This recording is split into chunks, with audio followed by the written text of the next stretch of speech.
আপনি কি জানেন কেন মৃত ব্যক্তিকে বরই পাতা দিয়ে গোসল দেয়া হয়? ইসলাম ধর্ম মতে মৃত ব্যক্তিকে গোসল দেয়া ফরজে কেফায়া, তবে কেউ কেউ একে ওয়াজিব বলেছেন। তবে মানুষ মারা গেলে তাকে সঠিকভাবে গোসল দেয়া উত্তম। এর মধ্যে অন্যতম হলো কুল বা বরই পাতা মেশানো হালকা গরম পানি দিয়ে গোসল দেয়া। অবাক করা বিষয় হচ্ছে, বর্তমান আধুনিক বিজ্ঞান এই পদ্ধতির সাথে একদম একমত প্রকাশ করেছে যে কুল বা বরই পাতা এবং সাবান মিশ্রিত হালকা গরম পানি দ্বারা মৃত ব্যক্তির গোসল দেয়া উত্তম।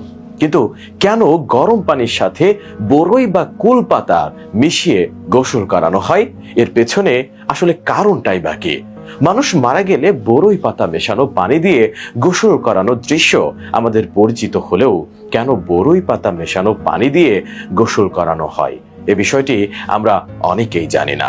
মৃত ব্যক্তিকে বরই পাতা মেশানো পানি দিয়ে গোসল দেওয়ার কথা বলেছেন বিশ্বনবী হযরত মুহাম্মদ সাল্লাল্লাহু আলাইহি ওয়াসাল্লাম, যার পেছনে রয়েছে অত্যন্ত বিজ্ঞানসম্মত এক কারণ, যা বিশ্বনবী বলে গিয়েছেন আরো 1400 বছর আগেই।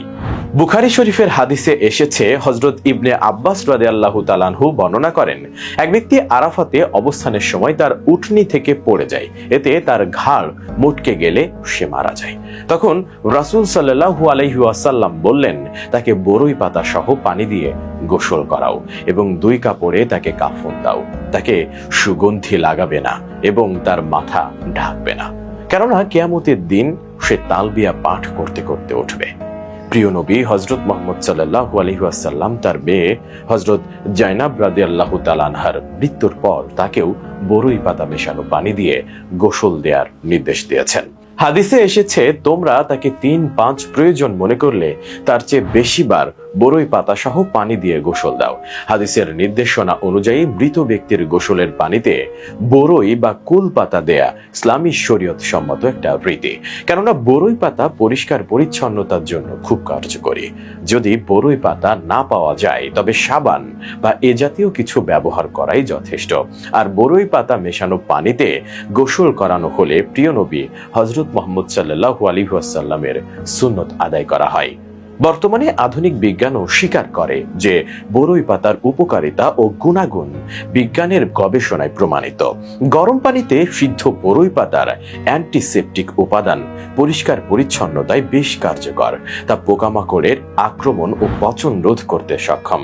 বিজ্ঞানীরা তাদের গবেষণাতেও প্রমাণ পেয়েছে যে বরই পাতা পানিতে কিছুক্ষণ ভিজিয়ে রাখলে এক ধরনের আঠালো প্রাকৃতিক নির্যাস পানির সাথে মিশে যায়, যা মানব শরীরকে জীবাণুমুক্ত করতে অ্যান্টিসেপটিক হিসেবে দুর্দান্ত কাজ করে। অথচ প্রায় 1500 বছর পূর্বে এ কারণে বিশ্বনবী হযরত মুহাম্মদ সাল্লাল্লাহু আলাইহি ওয়াসাল্লাম মৃত ব্যক্তিকে বরই পাতা মেশানো পানি দিয়ে গোসল করানোর কথা বলেছেন। সুতরাং মুমিন মুসলমানদের উচিত হাদিসের নির্দেশনা অনুযায়ী মৃত ব্যক্তিকে বরই পাতা মেশানো হালকা গরম পানি দিয়ে গোসল দেয়া। এতে মৃতের লাশ যেমন থাকবে জীবাণুমুক্ত পরিচ্ছন্ন, আবার তেমনি হাদিসের নির্দেশনার ওপর যথাযথ আমল করা হবে।